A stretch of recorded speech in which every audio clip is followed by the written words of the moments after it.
네, 여러분 다섯 번째 모의고사 강의 시작해 보도록 하겠습니다. 오늘 비밀번호는 727이고요. 1번부터 시작해 보도록 하죠.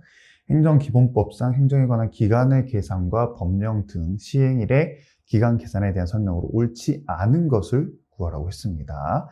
행정에 관한 기간의 계산에 관하여는 행정기본법 또는 다른 법령 등의 특별한 규정이 있는 경우를 제외하고는 민법을 준용한다. 이건 너무 당연한 얘기이기 때문에 넘어가고요. 처분에서 의무를 부과하는 경우 의무가 지속되는 기간의 계산은 기간을 일주, 월, 연으로 정한 경우에는 기간의 첫날을 산입하는 것이 원칙이나, 그렇죠?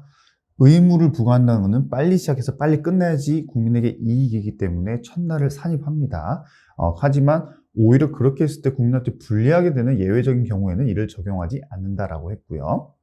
법령 등에서 국민의 권익을 제한하는 경우에 권익이 제한되는 기간의 계산에 있어서 기간의 말일이 토요일 또는 공휴일인 경우에는 그 기간은 그 이 길로 다음날 만료한다라고 했는데, 역시나 마찬가지로 권익을 제한한다는 것은 불이익이라는 거죠. 그러면 끝나는 날도 그날 끝나버려야지, 그날이 쉬는 날이라 해서 다음 날이 끝난다 그러면은 오히려 국민에게 불이익이 되기 때문에 이게 이 길로 만료되는 게 아니라 그 날로 만료되는 겁니다. 그래서 3번이 틀린 거고요.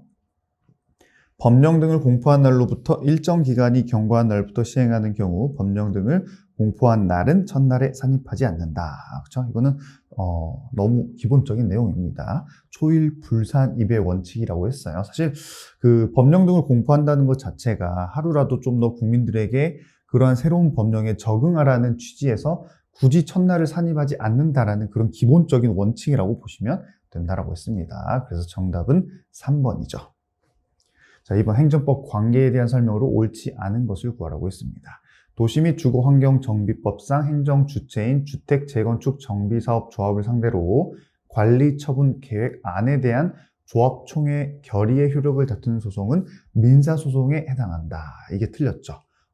이 방금 제가 읽었기 때문에 또 읽지는 않겠습니다. 이 조합총회 결의의 효력을 다투는 것은 결국에는 공법상 법률 관계를 다투는 것이기 때문에 당사자 소송으로 다퉈야 된다라고 우리가 여러 번 봤던 판례고 시험에 많이 나옵니다. 잘 기억하십시오. 법무사가 사무원 채용한다. 자, 법무사 사무실에서 직원을 채용했는데 지방 법무사회에게 이 사람을 직원으로 채용할 테니까 승인해 주세요 라고 신청했는데 승인을 안 해줬어요. 그 안 해주는 것 자체가 뭐라 했어요? 거부 처분이라 했습니다. 우리 법무사라는 단어가 나오면 이 판례만 기억하시면 된다라고 말씀을 드렸어요. 사무처리의 긴급성으로 인하여 해양경찰의 직접적인 지휘를 받아서 보조 역할로 방제 작업을 도와줬어요. 근데 그 사인이 원래 자기 일도 아닌데 도와준 거죠. 근데 그 과정에서 비용이 좀 들었다. 그랬을 때는 나중에 그 비용을 돌려받아야겠죠. 근데 국가가 안 줘요. 그럴 때는 민사소송으로 돌려받을 수 있습니다. 이게 바로 사무관리에 관한 우리 판례, 사무관리 판례가 많지도 않습니다. 대부분 이 판례만 거의 나온다고 보시면 돼요. 다음 공익사업법으로 인해서 환매권의 존부에 관한 확인을 구하는 소송 및 환매 금액의 증감을 구하는 소송은 민사소송이다. 제가 환매권 자체는 지금 이 파이널 단계에서 설명을 해드릴 건 아니기 때문에 혹시 처음 들어본 단어다 그러면 네이버에서 반드시 찾으시고 우리 강의 때 다 설명드렸던 겁니다. 제가 일부러 설명 더 안 드려요, 여러분. 또 여기서 모른다고 설명드리면 또 금방 까먹습니다. 직접 찾아봐야지 기억이 훨씬 오래 남아요. 자, 이 환매권하고 우리가 환매권 증감소송이라고 하는 것과 항상 헷갈리는 게 바로 보상금 증감소송. 뒤에 증감이 붙으니까 아마 헷갈리시는 것 같은데, 토지보상법에 따른 보상금 증감소송. 이건 토지를 우리가 국가에게 그 협의 취득이 안 돼가지고 어쩔 수 없이 강제로 팔리게 됐을 때 그 금액을 정하는 절차에 의해서 우리 그 수용재결, 이의재결 기억나시죠? 그 절차에서 다른 건 다 맞는데 그 보상 금액만 가지고 다투겠다. 그 보상금 증감소송은 형식적 당사자 소송이었습니다. 근데 이거는 환매권이에요. 환매권. 권한이 다 달라요. 이 환매권의 그 금액의 증감소송은 민사소송으로 가는 겁니다. 아시겠죠? 요거 두 개 반드시 구분하시라고 제가 한 번 더 설명을 드렸고요. 그래서 정답은 1번이 되는 겁니다. 3번 행정입법에 대한 설명으로 옳지 않은 것을 구하라고 했어요. 법률의 시행령이나 시행규칙은 법률의 위임이 없으면 당연히 이런 걸로 새로 정할 수는 없죠. 근데 모법에 이에 관하여 직접 위임하는 규정을 두지 않았다면 이제 포인트는 뭡니까? 직접이라는 단어입니다. 반드시 직접적으로 위임한다라는 규정이 반드시 있어야 되냐? 아니면 간접적으로 모법의 취지를 봤을 때 위임한다는 내용이 있으면은 상관이 없냐라고 했을 때는 반드시 직접은 필요 없습니다. 직접 규정 자체가 무조건 있어야 되는 것은 아니다라고 했었죠. 그 내용이 여기서 말하는 겁니다. 다른 내용 방금 제가 설명드린 거기 때문에 한번 읽어보시면 다 이해가 되실 거고요. 법률에서 군 법무관의 보수의 구체적 내용을 시행령으로 위임을 했습니다. 자, 군 법무관의 보수 나왔다. 판례 하나밖에 없습니다. 법률에서 군 법무관님들한테 보수를 얼마를 줄 건지 규정하라는 걸 시행령한테 맡겼는데 시행령이 그거를 안 정했어요. 그럼 군 법무관님들이 월급을 받아야 되는데 월급을 못 받고 있겠죠. 예를 들면 그렇기 때문에 이것은 매우 심각한 불법행위이다.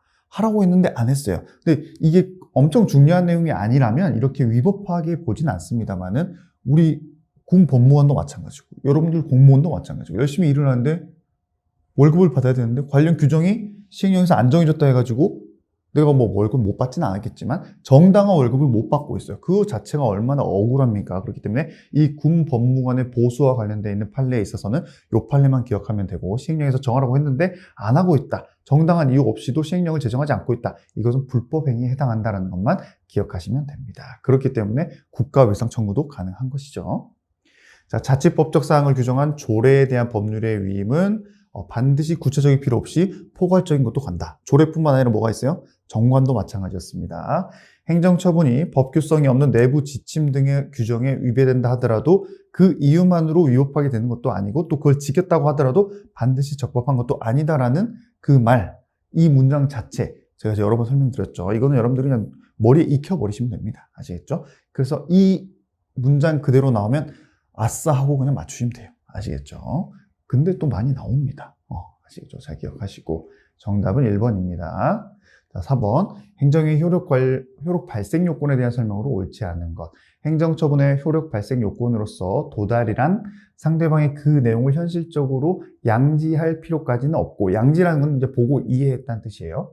다만 양지할 수 있는 상태에 놓여짐으로써 충분하다. 그죠? 그 사람이 그 내용을 보고 이게 이거구나 라는 거를 반드시 오케이가 돼야지 송달이 됐다고 보냐? 그걸 우리가 알 수가 있습니까? 집배원이? 알 수 없죠. 집배원은 그 사람이 당연히 여기다 놓아놓으면 정당한 장소에 놓아놓으면 그 사람이 그걸 보고 받겠구나 라는 상태까지만 놓여주면 송달이 됐다라고 보는 거예요. 아시겠죠? 그래서 1번 맞고요. 내용 증명 우편이나 등기 우편과는 달리 보통 우편 방법으로 보냈다. 내용 증명이나 등기 같은 경우는 내가 발송하게 되면은 그 자체로서 보냈다라는 효력이 인정이 되죠. 그죠? 그 우편물이 상당 기간에 도달했다고 추정을 해줘요. 하지만 일반 우편, 보통 우편, 이거는 그냥 말 그대로 우리 예전 시대에 가면 그냥 우표를 붙여가지고 그냥 우체통에 넣어놓은 겁니다. 그 정도 가지고는 상당 기간 내에 도달했다고 추정을 안 해줍니다. 그래서 송달의 효력이 이미 됐다라고 주장을 하려면 그 사람이 실제로 송달이 됐다는 것을 입증을 해야지 되는 게 바로 보통 우편이에요. 내용 증명이나 등기 우편이랑은 다르다라는 거 사실 많이 봤습니다. 다음 행정절차법은 송달받을 자의 주소 등을 통상적인 방법으로 확인할 수 없는 경우에 하나여. 문제는 이거죠. 하나여. 만약에 하나여가 아니라 확인할 수 없는 경우에는 공고의 방법에 의해 송달이 가능하도록 규정하고 있다. 그럼 틀리지 않습니다. 하지만 오로지 이러한 경우에만 가능하다라고 했기 때문에 틀렸어요. 왜냐하면 법률의 규정에는 그냥 단순히 송달이 불가능한 경우에도 가능하게 해놨거든요. 그렇기 때문에 틀렸고 이거는 약간 낚시성 문제긴 합니다만은 조문 문제는 어쩔 수 없이 이렇게 나오는 경우가 많기 때문에 잘 기억하시고 납세 고지서의 교부 송달 및 우편 송달에 있어서 반드시 납세 의무자 또는 그와 일정한 관계에 있는 사람의 현실적인 수령 행위를 전제로 하고 있다고 보아야 되며 납세자가 과세 처분의 내용을 이미 알고 있는 경우라도 송달을 해줘야죠. 그죠? 그 내용 알고 있다고 송달 안 해주면 되겠어요? 아니죠. 그렇기 때문에 4번도 맞습니다. 정답은 3번입니다. 자, 5번 다음 중 하자의 승계가 인정되는 경우를 구하라고 했습니다. 사실 이런 문제는 제가 굳이 판례를 하나씩 읽어드릴 필요가 없습니다. 제가 판례들을 다 가져왔기 때문에 여러분들이 잘 기억하시고 이 1번이 중요합니다. 1번이 왜 중요했죠? 우리가 승계가 안 되는 경우지만 예외적으로 되는 경우도 있다라고 했기 때문에 중요하고, 그 전제가 뭐가 붙어야 돼요? 개별 토지 가격 결정에 대한 재조사 청구에 따른 감액 조정이 있었는데 그걸 더 이상 불복을 안 했기 때문에 앞에 거 뒤에 거 연결 안 된다고 했어요. 근데 만약에 불복했다면 예외적으로 승계가 인정이 된다라고 했습니다. 우리 기본서 137페이지의 중간하고 맨 밑에 부분 비교해서 볼 게 바로 이 1번 판례고요. 나머지 2, 3, 4는 우리가 많이 봤기 때문에 바로 넘어가도록 하겠습니다.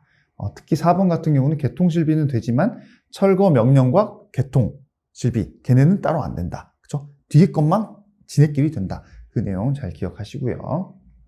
자, 6번 공법상 계약에 대한 설명으로 옳지 않은 것. 자, 1번 이것도 우리 많이 봤죠. 절대평가 60점 미만이 되었다는 이유로 연구개발을 중단하고 연구비 돈 안 줘요. 돈도 못 받으니까 엄청나게 큰 불이익이 생겨졌죠. 내 권리에 직접적인 영향을 미치게 된 거죠. 그래서 이거는 처분에 해당한다라고 봤고요. 2번 서울특별시립무용단 단원 나오면 무조건 공법상 계약에 해당한다라고 했었고, 공법상 계약이기 때문에 당사자 소송으로 그거를 다퉈야 된다라는 거 여러 번 봤습니다. 지방계약직 공무원에 대해서는 채용계약상 특별한 약정이 없는 한, 원래 지방계약직 지방전문직 공무원은 공법상 계약은 맞아요.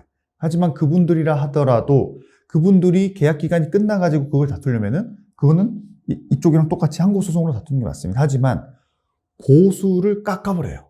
그럴 때는 자기들 마음대로 계약에 의해서 깎는 게 아니라 관련 법률에 의해서 징계 절차가 있어야지만이 보수를 깎을 수가 있습니다. 뭐 잘못한 이유로. 왜냐면 그 법률에 그렇게 정해져 있거든요. 아무리 공법상 계약이라 하더라도 마음대로 그 인사권자가 보수를 깎으면 되는 게 아니고 관련 규정에 의해서, 법률 규정에 의해서 징계 절차를 거쳐야지만이 보수를 삭감할 수 있는 겁니다. 아시겠죠? 그 내용이 나와 있고요. 국립의료원 부설 주차장 나오면 공법관계냐 사법관계냐, 공법관계다. 이것만 보통 물어보는 게 쉬운 문제인데 그거의 공법관계의 실질적인 성질은 뭐냐? 특허이고 처분이다. 이것까지도 알고 계셔야지 좀 어렵게 나왔을 때 맞출 수가 있습니다. 관련 판례 4번 판례고요. 읽어보시면 특별히 어려운 내용 없기 때문에 넘어가고, 정답은 그래서 4번입니다. 잘 기억하시고, 공법관계는 맞지만 공법상 계약은 아니고 특허이자 처분이다. 이렇게 기억하셔야 됩니다. 자, 행정절차법상 의견 청취에 대한 설명으로 옳지 않은 것. 퇴직연금 환수 결정. 자, 이거는 퇴직연금 환수하겠습니다 라고 하는 거는 어떤 위원회 결정으로 가는 게 아니라 법률의 규정에 의해서 그 사유에 해당하면 결정도 되고 얼마만큼 깎이는지도 전부 다 법률에 정해져 있는 거기 때문에 이거는 당사자에게 의견 진술 기회를 주지 않아도 되는 하나의 절차라고 했었죠. 사실 퇴직연금 환수 결정 요 키워드만 알고 있어도 관련 결과가 바로바로 뚝뚝 나와줘야 됩니다. 2번 행정청이 당사자와 도시계획사업의 시행과 관련한 협약을 체결하면서 관계 법령에 따라서 청문회 실시 등 의견 청취 절차를 배제하는 조항을 자기들끼리 협약서에 썼대요. 그것만으로 과연 이러한 청문 실시를 안 해도 되냐? 그거는 아니다라는 거죠. 그렇죠? 어려운 내용 아닙니다. 청문이라는 거는 법률에서 규정해 놨기 때문에 그 법률에서 예외가 되는 사유가 아니라면 당사자들끼리 우리 안 해도 돼. 그런 내용으로 안 해도 되는 게 아니라고 했습니다. 여러분 넘어가고요. 청문회에서 당사자 등이 의견서를 제출했을 때는 그 내용을 출석해서 진술한 것으로 본다라는 법률 조항 그대로 있고요. 청문 주재자는 당사자 등의 전부 또는 일부가 정당한 사유가 중요하다했죠. 정당한 사유가 있어서 출석을 안 했다면 한 번 더 기회를 주지만 정당한 사유도 없이 안 나왔다. 그럼 바로 청문을 마칠 수 있다라는 규정이 각각의 조문 내용에 나와 있습니다. 아시겠죠? 중요한 건 정당한 사유가 있냐 없냐예요. 정답은 1번이고요. 정보공개 제도에 대한 설명으로 옳지 않는 것을 구하라고 했습니다. 자, 1번 너무 쉬운 내용이기 때문에 넘어갑니다. 헌법에 의해서 보장이 되고 자유권적 성질, 청구권적 성질 가지고 있어요. 2번도 마찬가지 너무 쉽습니다. 이미 인터넷을 통해 공개됐다 하더라도 그럼 보호될 정보가 아니냐? 그건 아니다라고 했었죠. 보호가 돼야 되고 또 비공개를 하더라도 특별한 사유가 있어야지 되지, 특별한 사유도 없이 이미 공개 다 돼 있는데 저희가 왜 드려야 됩니까? 이런 사유 된다 안 된다? 안 된다라는 거 나와 있고요. 공공기관 정보에 관한 법률에서 정한 공개 대상 정보는 정보 그 자체가 아닌 실제 2조 1호에서 예를 들고 있는 그런 정보들을 관련된 매체의 기록 사항이다라는 겁니다. 모든 정보가 다 이 정보공개법에서 말하고 있는 보호돼야 될 정보냐? 그건 아니다라는 거죠. 정보보호법에서 보호하고 있는 법률은 이 2조 1호에서 나열해 놨습니다. 그 한정되어 있는 게 매체, 그 기록 매체들이 바로 여기서 말하는 공개 대상 정보이다라는 개념을 말하는 거예요. 개념. 아시겠죠? 자, 사립대학교도 정보공개법에서 말하는 정보 공개를 해야 되는 하나의 기관이라고 했습니다. 사립학교, 사립초등학교, 사립대학교 의미 없습니다. 학교이기 때문에 학교로서 정부한테 지원금을 받기 때문에 전부 다 그때는 그냥 공공기관의 하나의 그 기관성을 인정해야 된다라는 내용 너무 쉽기 때문에 바로 넘어가죠. 정답은 2번입니다. 자, 9번 사령이네요. X시 공무원 갑은 을이 건축한 건물이 건축 허가에 위반하였다는 이유로 철거 명령과 행정 대집행 법상의 절차를 거쳐서 대집행을 완료를 해버렸어요. 자, 을은 대집행의 처분들이 하자가 있다는 이유로 행정소송 및 손해배상 소송을 제기하려고 합니다. 옳지 않은 거. 자, 을이 민원인이죠. 취소소송을 제기했습니다. 근데 행정대집행이 이미 끝나버렸어요. 그럼 그 대집행에 대한 취소소송을 제기하면 소의 이익이 있어요? 없어요? 없죠. 이미 끝나버렸는데 이긴다고 한들 그럼 이미 대집행으로 철거를 해버렸는데 그걸 다시 지어줍니까? 그렇진 않죠. 그렇기 때문에 각하. 자, 을이 손해배상을 제기하는 경우 민사법원은 그 행정처분이 위법인지 여부는 심사할 수 없다라고 했는데, 자, 취소소송을 할 수가 없어요. 이미 끝났으니까. 하지만 그 처분 자체가 위법함을 이유로 국가배상은 민사소송이죠. 민사소송 제기하면 그 민사법원은 선결 문제입니다. 효력유무, 위법유무 나눴을 때 이거는 위법한 대집행이기 때문에 위법 여부입니다. 그럼 당연히 민사법원은 그 행정 관할은 아니지만 그거에 대한 판결을 할 수가 있는 거죠. 그래서 위법함을 전제로 돈을 줘라. 국가배상 청구 소송 인용할 수 있는 겁니다. 잘 기억하시고요. 너무 어려운 내용 아닙니다. 행정소송법은 처분 등의 효력 유무 또는 존재 여부가 민사소송의 선결 문제로 되는 경우에 민사소송의 수소법원 이를 심리 판단할 수 있는 것으로 규정을 하고 있습니다. 11조 선결 문제 조항을 물어보는 것이었고요. X씨의 손해배상 책임이 만약에 인정됐습니다. 그럼 X씨는 고의 또는 중대한 과실이 있는 갑 공무원에게 구상할 수 있는 것이죠. 고의 또는 중과실이니까. 이 사례에서 갑이 한 처분에 고의 또는 중과실이 있다라고 알려주는 경우도 있고, 이 지문에서 이렇게 고의 또는 과실이 있다라고 한 번 더 제시를 하는 경우도 있어요. 그렇기 때문에 여러분들이 이런 내용들이 좀 익숙해질 필요가 있습니다. 그래서 정답은 2번이죠. 10번 행정 대집행에 관한 설명으로 옳은 것을 구하라고 했네요. 자, 공익 사업을 위한 토지 등의 취득 및 보상에 관한 법률에 의해서 토지 등의 협의 취득 시, 자, 협의 취득이 안 되면 이제 그 토지수용위원회로 가는 거죠. 하지만 협의 취득이 됐으면 그거 뭐라 했어요? 단순 사법상 하나의 계약을 체결한 거다라고 했습니다. 협의 취득할 때 서로 어떤 내용의 그 철거 의무를 계약상으로 했어요. 그냥 개인 대 개인으로 이거 내가 너한테 살 테니까 내가 사면 너 이거 건물 있는 거 철거해줘 라고 한 겁니다. 그랬을 때 나중에 철거를 안 하고 있어요. 그럴 때 과연 공공기관이 행정 대집행을 할 수 있냐? 협의 취득은 사법상의 매매 계약이기 때문에 대집행과는 관련성이 전혀 없습니다. 대집행은 공공기관이 어떤 민원인에게 공적인 의무를 부과했는데 안 했을 때 가는 건데 이건 공적인 계약이 아니라고 했기 때문에 대집행 불가능합니다. 1번 틀렸고요. 계고서라는 명칭이 한 장의 문서로 쓰다 이건 문제 알아야 되죠. 그렇죠? 우리가 마치 그 이 편지는 뭐 어디서부터 시작해가지고 그런 뭐 어이없는 또 그 얘기가 나오는 것처럼 이것도 계고서라는 명칭이 한 장의 문서라 할지라도 거기에 뭔 내용이 포함되고 한 장으로 다 해결이 된다. 기억나죠? 그 내용이 여기 나와 있습니다. 특별히 설명드릴 필요는 없을 것 같고요. 3번 행정청은 비상시 또는 위험이 절박한 경우에 있어서 당해 행위의 급속한 실시를 요하여 계고 절차를 취할 여유가 없을 때 계고 절차를 생략할 수 있죠. 근데 여기서는 아예 안 된다 했기 때문에 틀린 거예요. 특별히 어려운 내용 아니고요. 법령에 규정된 절대적 금지나 이거를 좀 잘 봅시다. 허가를 유보한 상대적 금지를 위반한 경우 비록 당해 법령에서 그 위반 자체에 대하여 위반으로 생긴 유형적 결과의 시정을 명하는 행정처분의 권한을 인정하는 규정을 두고 있지 않더라도 여기까지 자를게요.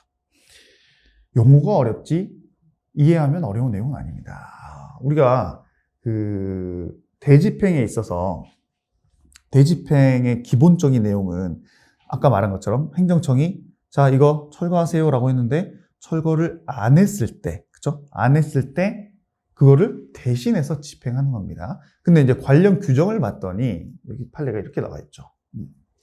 우리가 그 부작위와 관련된 내용으로 이제 가는 건데 여기에 어떤 거를 설치하지 마세요라는 근거 규정만 있어요. 그쵸? 이거는 철거하세요. 뭐뭐 자기 의무를 부과한 게 아니라 부자기 의무입니다. 여기 뭐 설치하지 마세요. 근데 민원인이 설치를 한 겁니다. 하지 말라고 했는데 했어요. 근데 원래 대집행이 되려면 자기 의무, 그죠? 우리가 그 대집행의 대상 자체가 뭡니까? 대체적 자기 의무를 위반했을 때잖아요. 뭐뭘 하라고 했는데 안 한 거예요. 근데 이거는 하지 마세요라는 규정만 있는 거예요. 그러니까 대집행을 하려면 대체적 자기 의무와 관련된 규정이 있어야 되는데 여기는 부자기 의무 규정만 있는 겁니다. 근데 우리가 단순히 생각하면 하지 말라고 했는데 했으니까 그냥 대집행하는 거 아닌가? 라고 생각할 수 있지만 그게 아니다라는 게 결론이고요. 관련 규정을 봤더니 뭐뭘 하지 마세요라는 규정이 있는데 그냥 한 것만 있다면 그 사실관계만 있고 만약에 관련 규정에서 더 이상 규정 자체가 없어요. 그럼 대집행 안 됩니다. 왜냐?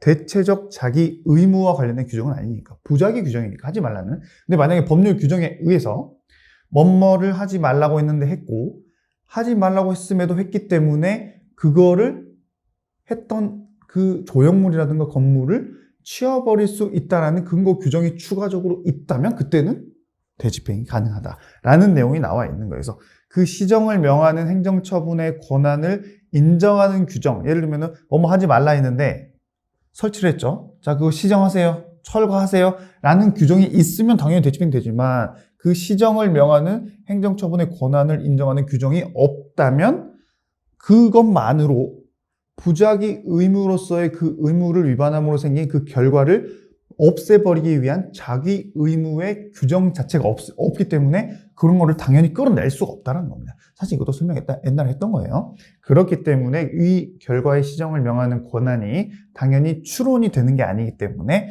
근거 규정이 따로 없다면 대집행 된다, 안 된다? 안 된다. 사실 이 용어만 보면 되게 어려운데 제가 방금 설명드린 것만 이해할 수 있다면 특별히 어려운 개념은 아닙니다. 시험이 정말 많이 나와요.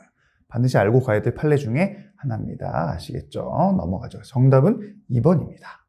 자, 11번. 판례에 따르면 처분사유의 추가 변경 시 기본적 사실관계 동일성을 긍정한 사례로 가장 적절한 것을 구하라고 했습니다. 사실 이 문제도 제가 판례를 다 읽어드릴 필요는 없어요. 특히 이제 3번, 4번은 아예 규정 자체가 다르기 때문에 이럴 때는 기본적 사실관계의 동일성 인정이 안 된다라고 말씀을 드렸고 2번 판례도 우리 그 석유 판매 허가 신청함에 있어서 첫 번째는 근처에 군대가 있어요. 근데 군부대장의 동의가 없다는 이유로 안 해줬어요. 근데 나중에 소송이 갔더니 갑자기 근처에 탄약창이 있기 때문에 안 된다. 뭐 위험하다. 뭐 이런 내용이 있으면은 군부대장 동의와 그 근처에 탄약 창고가 있는 거는 좀 사실관계가 다르죠. 그렇기 때문에 동일성이 안 된다고 했고 이 1번 동일성이 인정되는 사례만 여러분들이 읽어보시면 됩니다. 아시겠죠? 근데 이 1번 판례가 시험에 많이 나왔던 판례는 아닌데 제가 봤을 때는 이러한 주제로 나올 수 있는 충분한 가치가 있는 판례이기 때문에 여러분들이 이 1번 판례를 이번 기회에 키워드를 잡고 좀 암기를 잘 해주시라는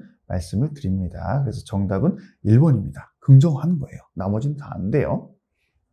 자, 12번 박스 사례형이죠. 자, 갑은 주유소를 운영하던 중 가짜 석유 제품을 저장 판매해가지고 석유사업법을 위반한 사실이 2번이나 걸렸습니다. 그래서 2번을 봤더니 2차 위반됐을 때는 사업정지 6개월이네요. 그래서 이 별표에 정한 처분 기준에 따라서 담당 공무원이 6개월의 사업정지 처분을 내렸어요. 아주 잘했네요. 근데 뭐가 문제일까요? 자, 이 사건 처분에서 정한 사업정지 기간이 경과가 됐습니다. 이미 6개월이 지났어요. 실제 영업도 못했어요. 근데 그 뒤에 갑자기 갑이 이 사건 처분에 대한 취소 소송을 제기하려고 한대요. 그래서 단순히 봤을 때는 아니 영업정지 기간도 끝났는데 뭐하러 그걸 또 취소 소송을 제기해라고 생각할 수 있겠지만 한 번 걸리고 두 번 걸리고 세 번 걸리면 점점 더 처분이 심해지죠. 그렇기 때문에 내가 정말 이번에 두 번째 걸리긴 했는데 이번 두 번째는 내가 잘못한 게 없어 라고 하면은 비록 6개월이 지났다 하더라도 그 처분을 취소시켜야지 다음에 혹시 또 걸렸을 때 그때가 진정한 이처가 되잖아요. 그렇기 때문에 이미 6개월이 지났다 하더라도 취소 소송을 제기할 법률상 이익이 있다라고 보는 겁니다. 이렇게. 그쵸? 그 내용이 여기 나와 있는 거예요. 제재적 행정처분을 받은 게 나중에 가중사유가 되기 때문에. 그게 바로 1번이고요. 없다 했기 때문에 틀린 거예요. 갑이청구한 행정심판에서 이 사건 처분을 3개월의 사업정지 처분에 가름하는 과징금으로 변경했다고 합니다. 읽을 게 많아서 어려워 보일 수는 있지만 제가 힌트를 많이 주기 때문에 더 쉬운 거라고 했어요. 그렇게 너무 어렵게 생각하지 말라고 했었죠. 자, 행정심판을 갔더니 부분 인용이 됐어요. 그래서 원래는 6개월이었는데 사업정지가 약간 행정심판위원회가 봤을 때 그래 이건 좀 너무 과했네 라고 해서 사업정지 3개월로 해주면서 사업정지 3개월 대신에 과징금을 부과했다 합니다. 뭐 그것 가지고 특별한 논점이 나올 것 같진 않아요. 근데 여전히 이 갑은 아니 나는 아예 처분을 안 받아야 되는데 왜 또 이거는 3개월 과징금이야 라고 생각하면서 취소소송까지 가고 싶대요. 그럴 때 취소소송의 대상은 뭐냐라고 했을 때 변경된 처분의 원처분으로 간다 했죠. 변경된 원처분으로 간다 했어요. 용어가 어렵지만 어쩔 수 없이 변경된 내용의 원처분으로 갑니다. 그럼 일단 내용은 변경됐어요. 소송의 대상은 3개월의 영업정지 과징금의 원처분. 원처분은 누가 내렸어요? 행정청이 내렸었죠. 행정심판위원회가 내린 거는 재결이잖아요. 그렇기 때문에 변경된 내용의 행정청의 원처분을 소송의 대상으로 해야 되는데 여기서는 갑은 재결을 대상으로 해서 그래서 틀린 겁니다. 그쵸? 그래서 틀린 거예요. 2번 X죠.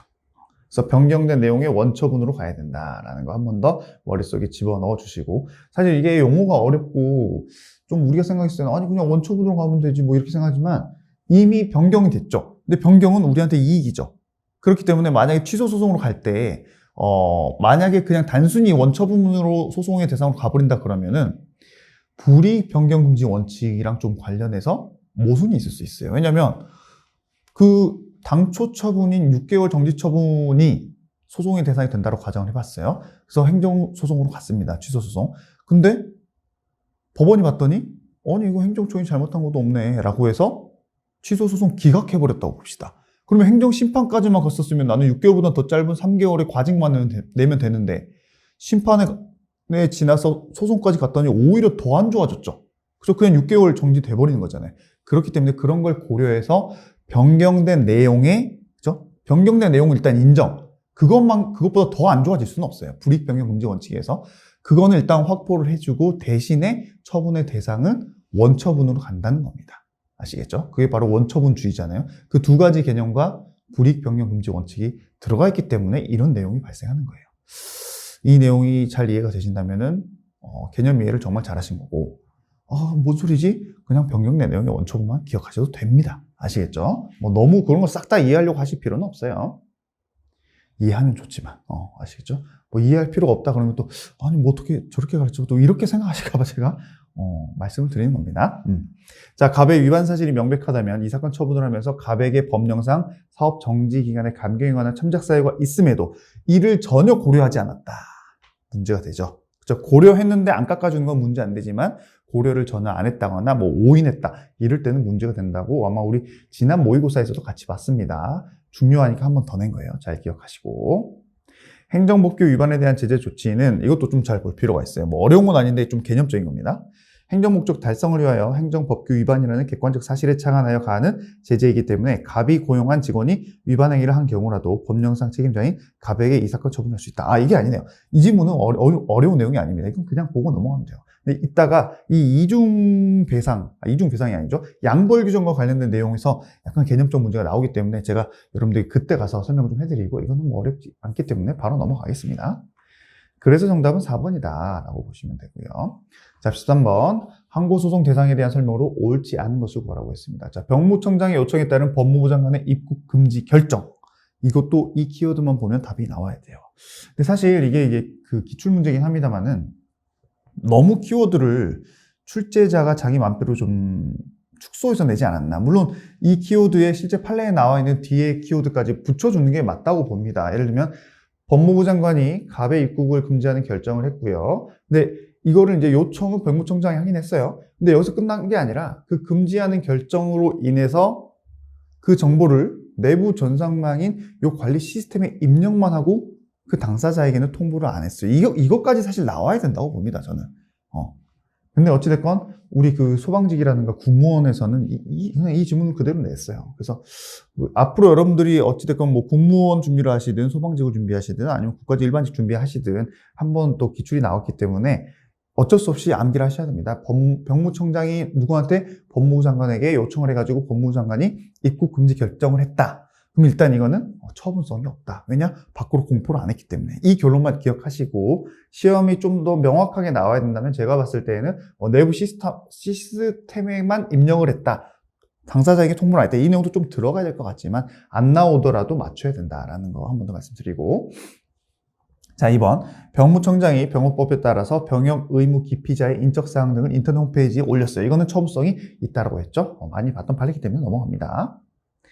다음, 시장이 감사원으로부터, 이것도 시장하고 감사원이 나와가지고 감사원이 이 직원 잘못했으니까 이렇게 좀 징계를 하세요 라고 요구를 했어요. 그러면 이것도 그냥 키워드, 이 스토리를 기억해가지고 결론으로 기억하셔야 됩니다. 그럼 결론이 뭐였어요?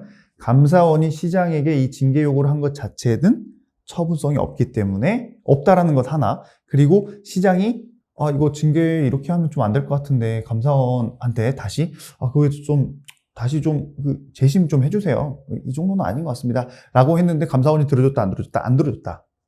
이것도 처분성 없다. 왜냐하면 처음부터 처분성이 없기 때문에 이 결론만 기억하시면 돼요. 그래서 처분이라고 볼 수 없다. 그 내용이 여기 나와 있습니다. 그 왜 처분성이 없냐라고 하는 내용이 여기 나와 있어요. 징계 요구를 했는데 감사원이 지자체에서 안 들어준다 해도, 그걸 안 따른다 해도 별다른 불이익이 없습니다. 그렇기 때문에 처분성이 없다. 뭐 이런 내용이 여기 나와 있는 거예요. 아시겠죠? 잘 기억하시고 결론만 잘 기억하세요. 또 국방 관련된 그 훈령에 따라서 연구개발 확인서 발급 끝. 처분성 있다 없다? 있다. 그것만 기억하시면 돼요. 연구개발 확인서, 이것도 키워드로 그냥 기억하시면 됩니다. 그럼 이거를 왜 발급 안 해주면 거부 처분이 되냐? 이걸 해주면 이런 여러 가지 혜택이 있기 때문에 그 자체로 처분성이 있고요. 반대로 이런 혜택을 받아야 되는데 개발서 발급을 안 해주니까 불이익에 직접적인 영향을 받죠. 그렇기 때문에 거부 처분이 된다는 겁니다. 아시겠죠? 키워드 위주로 암기하는 거 한 번 더 말씀드리고 정답은 1번입니다. 14번 행정법규의 양벌 규정에 대한 설명으로 양벌 규정 또 나오네요. 자, 양벌 규정은 행위자에 대한 처벌 규정과 동시에 그 위반 행위의 이 귀속 주체인 영업주에 대한 처벌 규정이다. 이런 건 이제 볼 필요도 없죠. 종업원의 범죄 성립이 꼭 있어야 되냐? 그렇지 않습니다. 너무 쉬운 거죠. 법인 대표자의 법 위반 행위에 대한 법인의 책임은 법인 자신의 책임이다. 라는 거 너무 쉽습니다. 이거.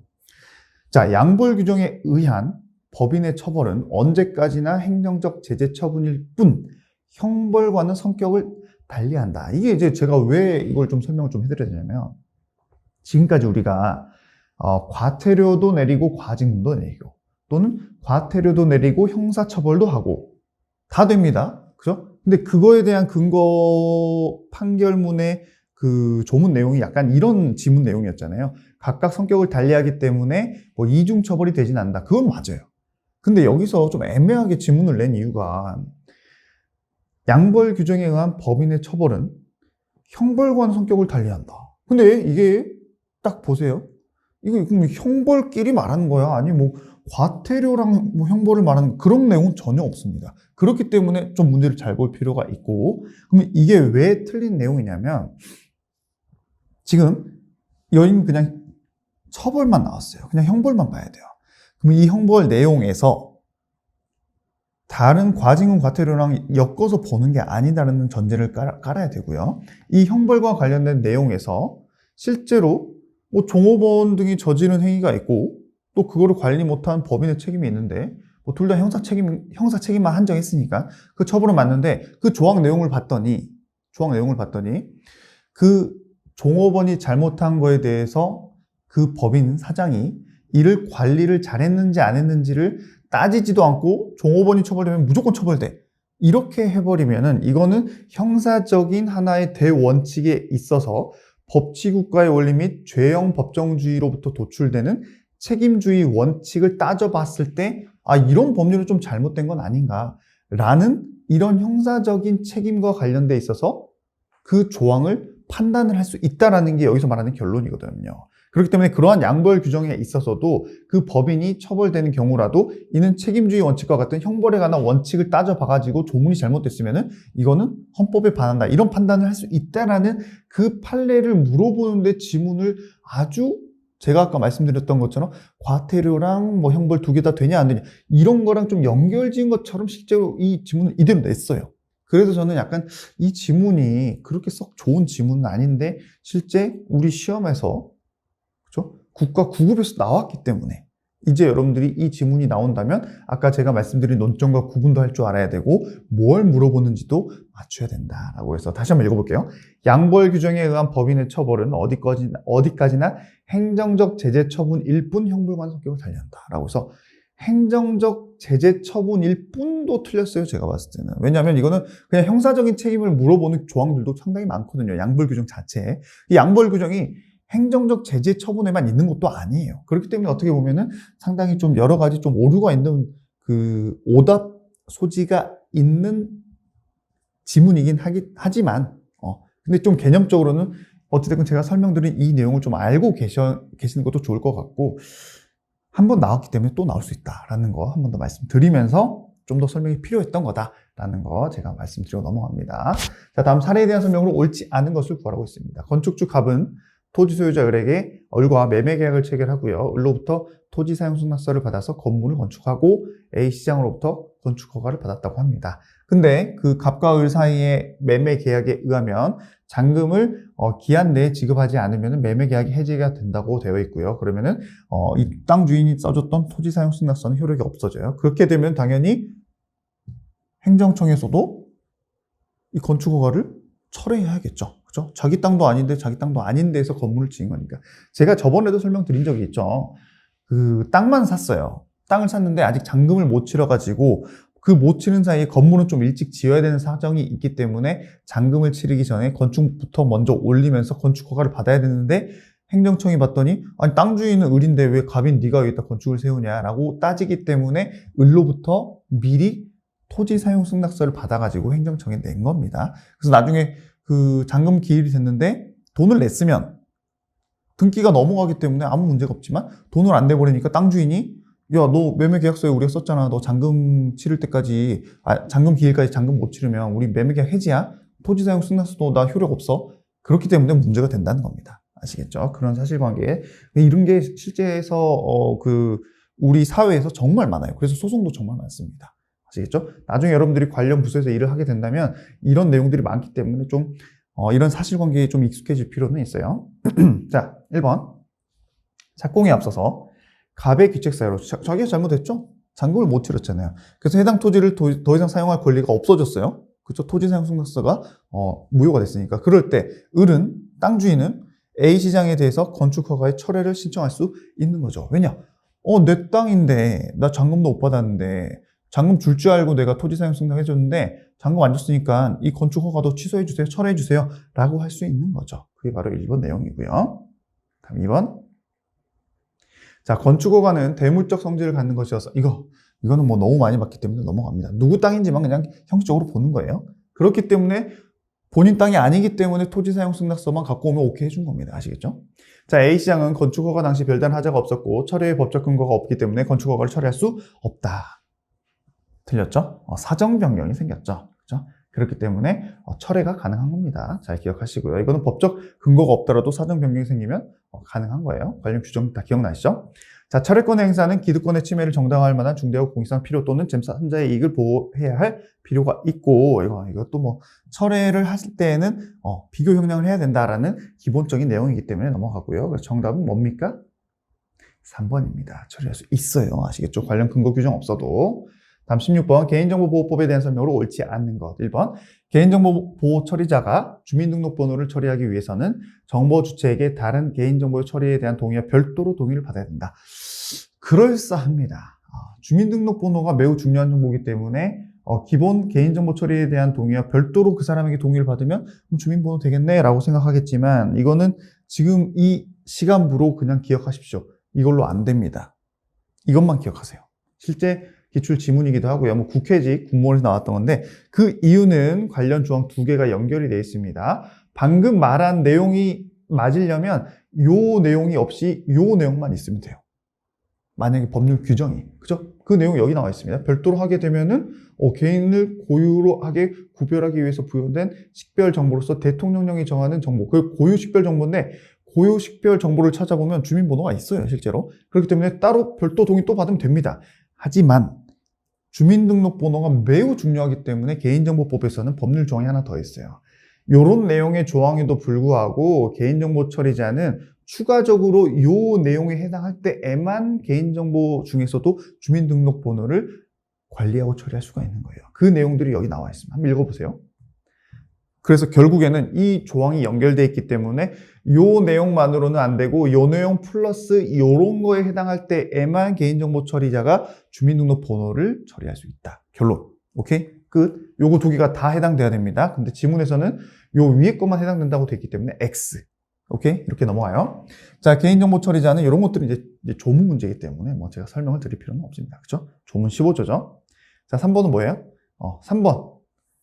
이것도 그냥 읽어보시면 됩니다. 다 조문 문제. 그죠? 3번, 4번. 4번은 조문 문제가 아닌데, 4번은 사실 자주 나올 문제는 아닌데, 한번 나온 적이 있어서 설명을 드리자면, 우리 법률신문이라는 사이트가 있어요. 법률신문은 하나의 그냥 일반 회사입니다. 사익을 추구하는 회사예요. 근데 거기 가보면, 법조인 명부를 누구든지 조회할 수 있는 서비스를 제공을 합니다. 그래서 법조인 뭔 열람이 있는데 제가 오래되다 보니까 기억이 안 납니다. 옛날에 저도 검색해보고 그랬는데 법조인 대열람? 그런 게 있어요. 근데 어찌됐건 그 신문 사이트에서 원래는 우리 변호사 시험에 합격하고 변호사 협회에서 진행하는 어떤 처음에 OT 같은 걸 가게 되면은 법률신문에서 딱 나와가지고 신문 구독을 무료로 몇 개월 동안 해주면서 대신에 우리 정보가 거기 사이트에서 법조인 열람인가? 하여튼 거기에 이제 다른 사람이 검색했을 때 열람이 될 수 있는 거에 대해서 그 정보를 좀 동의해달라고 사인을 받아가기도 해요.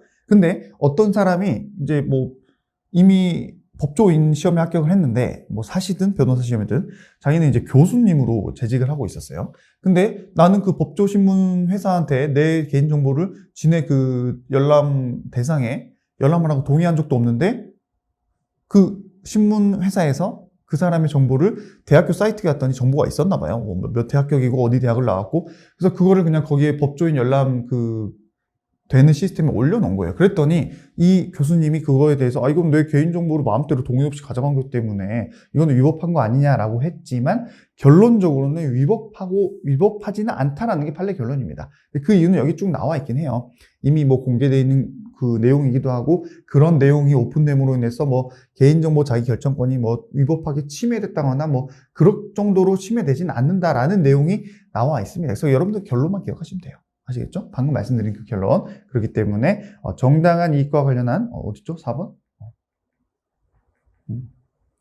위 사이트 내 법조인 항목에서 유료로 그걸 제공하고 있다 하더라도 위법한 것은 아니다라는 그 결론만 기억하시면 되고 실제로도 가서 보시면 누구든지 열람할 수 있고 기본적인 내용은 무료로 나옵니다. 근데 좀 더 상세한 직업 정보 같은 거는 좀 돈을 얼마 내야 돼요. 비싸진 않습니다만은 어쨌든 그렇게 지금 모든 법조인들이 다 검색이 되고 있다. 개인정보가 살짝 털리고 있다. 동의를 안 해도 좀 문제가 있는 것 같지만 판례가 그렇고 근데 실제로 그렇게 중요한 내용이 많이 나오지는 않습니다. 그 와이프가 누군지 그리고 학교 날 때 누구랑 친했는지 이런 개인정보는 전혀 나오진 않고 그냥 법조인이라면 누구든지 알 수 있는 공익과 관련된 왜냐면 우리가 법조인이라면은 일반 분들이 봤을 때 법률 서비스를 맡길 때에도 실제로 이 사람이 또 어떤 학력을 가지고 있는지 이런 걸 좀 알고 싶어 하는 게 또 국민 대다수의 또 생각이기 때문에 그런 일반적인 정보만 오픈되어 있는 거예요. 아시겠죠? 넘어가고요. 그래서 1번이었고 17번 행정소송법상 집행정지에 관한 설명이 옳지 않은 것. 자, 처분의 효력을 정지하는 집행정지 결정이 이루어지면 결정 주문에서 정한 정지기간 중에는 처분이 없던 것과 같은 이거 너무 쉬운 문제이기 때문에 넘어가고요. 처분 상대방이 집행정지 결정을 받지는 못했어요. 자, 근데 나중에 본안소송에서 해당 제재 처분이 위법함이 확인이 됐다면 그때는 그 처분청은 제재 처분으로 인해서 처분 상대방이 초래된 불이익한 결과를 처음부터 없었던 것처럼 해주기 위한 필요한 조치를 해줘야 된다. 이것도 같이 봤던 많은 판례입니다. 같이 많이 봤던. 자, 집행정지는 행정쟁송 절차에서 실효적 권리 구제를 확보하기 위한 잠정적 조치일 뿐이기 때문에 쭉쭉 넘어갑니다. 특별히 어려운 내용 아니고요. 4번이 틀렸는데 왜 틀렸어요? 소급적으로 되는 게 아니라 장내용만 있는 거죠. 장내용. 그죠? 사실 이게 1, 2, 3번이 그 판례에서 중요한 내용을 쫙 해놨다면 4번이 너무 당연한 거여서 바로 맞출 수 있었는데 어떻게 보면은 이거는 이제 그때도 잠깐 말씀드리긴 했습니다만은 시험지를 푸는 요령에서 어떤 분들은 짧은 지문부터 푸는 분들이 있고 어떤 분들은 1번부터 푸는 분들이 있는데 짧은 지문부터 푸는 사람이 이런 문제가 많이 나온다면 시간을 많이 절약할 수 있겠죠. 하지만 내가 짧은 걸 풀고 OX를 빨리 체크하고 넘어갔는데, 내가 이게 다음에 정신이 없다 보니까 이거 풀고 좀 비슷한 지문 같은 게 이걸 봤나 안 봤나 헷갈리는 그 과정에서도 문제가 생기기 때문에 저는 그 방법을 택하진 않았지만, 이런 문제는 하여튼 그런 식으로 보면은 훨씬 더 좋다라는 거 말씀드립니다. 자, 18번 행정심파법상 간접강제 제도에 대한 설명으로 옳지 않은 것을 구하라고 했습니다. 다 조문 문제입니다. 다 조문, 여러분. 이게 여러분들이 이 조문들에 대해서 익숙하지 않을 수 있는데, 그냥 1항부터 쭉 이 5항까지 읽어보면 이 내용들이 그냥 싹 나와 있어요. 그래서 특별한 내용이 필요가 없고, 가장 많이 나온 지문은 뭐였어요? 3번 지문이죠. 직권으로 간접강제를 할 수는 없다. 왜냐하면 행정심판위원회는 행정심판 내렸으면 그 뒤로 행정청에서 자기네들이 내린 결정과 관련된 그 후속 처분을 했는지 안 했는지 지켜보겠다, 안 지켜보겠다, 안 지켜보겠다. 바빠 죽겠는데 그걸 지켜보고 있겠어요? 아니죠. 그렇기 때문에 그 청구인, 민원인이 행정청이 그걸 안 들어줬을 때 이러한 강제 제도를 신청하는 겁니다. 쭉쭉 읽어보시고, 이제 1번 지문이 약간 우리 5항 내용이 이렇게 쭉 돼 있긴 한데요. 그냥 이대로 기억하시면 됩니다. 이게 누가 소송을 제기하고 이겼는지 졌는지에 따라서 왜 이게 권한이 필요하고 이런 거 생각할 필요가 전혀 없다라는 거, 그냥 이 내용 그대로만 암기하시라는 거 한 번 더 강조드리면서 넘어가도록 하죠. 자, 19번 취소 소송의 판결에 대한 설명으로 옳은 것을 구하라고 했습니다. 자, 원고의 청구가 이유 있다 인정하는 경우에도, 자, 사정 판결 나왔어요. 사정 판결. 이거 사정 판결이랑 간접 강제 이런 것들을 여러분들이 헷갈리시는데, 어떤 거는 직권으로 되고 어떤 거는 직권으로 안 되고, 잘 생각해 보십시오. 이미 결과가 끝난 걸 가지고 그 뒤에 들어줬냐 안 들어줬냐 가지고 하는 거는 직권은 없습니다. 하지만 사정 판결 같은 경우는 판결이 안 끝났어요. 판결 중일 때 재판부라던가 행정심판위원회가 결정을 해야 되는 겁니다. 그럴 때는 직권으로 가능하다는 거예요. 개념상. 아시겠죠? 그런 내용이 여기 나와 있고요. 2번 영업정지 처분에 대한 취소소송에서 취소 판결이 확정된다면은 처분청은 영업정지 처분의 효력을 소멸시키기 위해서 영업정지 처분을 취소하는 처분을 해야 될 의무를 진다. 급하게 빨리 읽다 보면 이거 당연한 거 아닌가, 맞네 하고 넘어갈 수 있는데 그게 아니죠. 왜냐? 형성력 때문에. 행정처분을 취소한다는 확정 판결이 있어 버리면 굳이 행정청이 자기가 기존에 했던 처분을 취소한다는 추가적인 처분이 필요하다 안 필요하다? 필요 없이 그냥 그 취소 판결의 형성력에 의해서 그냥 그대로 바로 취소가 되는 거예요.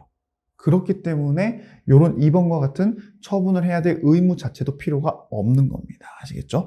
요거는 급하게 풀면 항상 헷갈릴 수 있는 내용이기 때문에 잘 기억하셔야 돼요. 다음 3번 공사중지 명령의 상대방이 제기한, 이것도 내가 한 번 해서 졌어요. 그죠? 졌는데 그럼 그걸로 기판형이 생겨버립니다. 근데 그거를 다시 또 바꿔달라는 또 추가적인 신청을 했는데 그 신청을 당연히 안 해주겠죠. 그럼 그걸 가지고 거부처분 또 할 수 있냐? 거부처분 취소소 안 된다. 그 내용이 이겁니다. 우리 많이 봤어요. 공사중지 명령 관련된 판례 잘 기억하시고. 자, 4번도 특별히 어려운 내용 아니죠? 기판력의 내용은 기본적 사실관계가 동일한 내용에 있어서만 생기는 거지, 다른 기본적 사실관계가 다른 내용의 사유로 인해서 또 결론적으로 또 거부처분해도 된다 안 된다? 된다. 왜냐하면 그거에 대해서는 기판력이 안 생겼기 때문에. 그 내용이 여기 나와 있습니다. 그렇죠? 설명 필요 없죠? 정답은 1번이에요. 자, 마지막 행정행위의 철회에 대한 설명으로 가장 옳지 않은 것을 구하라고 했어요. 자, 이런 것도 뭐 특별한 설명이 필요 없는 내용은 넘어갑시다. 1번 내용도 어려운 내용 아니죠? 자, 2번 외형상 하나의 소, 이것도 너무 쉽죠? 가분성이 있거나 가분성이 있고 그거를 일부만으로도 취소가 가능하고 효력이 있으면 당연히 일부 취소, 일부 철회 다 가능하다고 했고요. 3번 행정행위 철회는 조건 요건을 구비하여 완전 효력을 발하고 있는 행정행위를 사후적으로 장래에 소멸시키는 별개 행정처분이다. 이런 것도 뭐 설명이 필요 없죠. 4번은 왜 틀렸죠? 처분 후에 원래의 처분을 그대로 존속시킬 수 없게 된 사정 변경이 생긴 경우에는 처분청은 처분을 처리할 수 있다고 할 것. 여기까지 문제가 없네요. 이 경우 처분의 상대방에게도 그 철회 변경을 요구할 수 있는 권리가 당연히 인정된다. 아니죠.